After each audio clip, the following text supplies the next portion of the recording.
Welcome to another edition of the Addict's Advocate. I'm your host, Dusty Dean. I'm grateful for everybody that I've interviewed so far. This has been a fun journey. It's been highly therapeutic for me, and that's one of the things about this community is that everyone is just awesome. I learn from you all the time.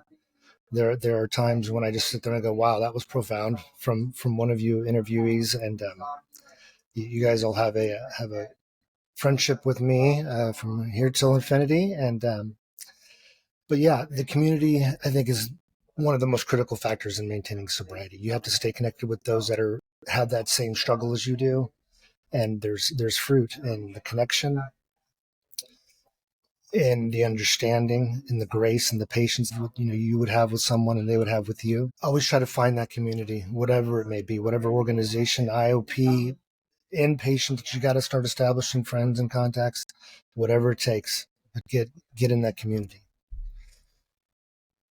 Another thing that I think is very important is there's needs to be, I think, a separation of the process of going through sobriety and recovery from the perspective of having accepted the addiction. Yeah, the acceptance of addiction really comes down to the ability to recognize that it's not a character flaw, that it's not some sort of a moral failing. It is chemical. It is a disease. You can get better, and there's just some things that you need to do.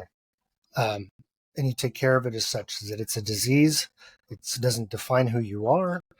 And so there's a process of education that goes along with truly grasping all of that information regarding what addiction is, how it affects the brain. And I encourage anybody and everybody who's trying to maintain sobriety to keep refreshing on those things, because in separating it, you can just look at it as a task that you got to just accomplish, and you just move forward with it. Stay connected, stay educating. And the final piece of what's made a deciding factor in my success in sobriety so far has been just willing to love myself again, willing to accept myself for who I am, be true to myself, take care of myself. I am loved. Um, and so it's okay to spend time on me, right? I think we all have to do that when we go through a recovery process, because it's highly personal. There are things that people just are never going to be able to relate with you on, especially some of those that are closest to you.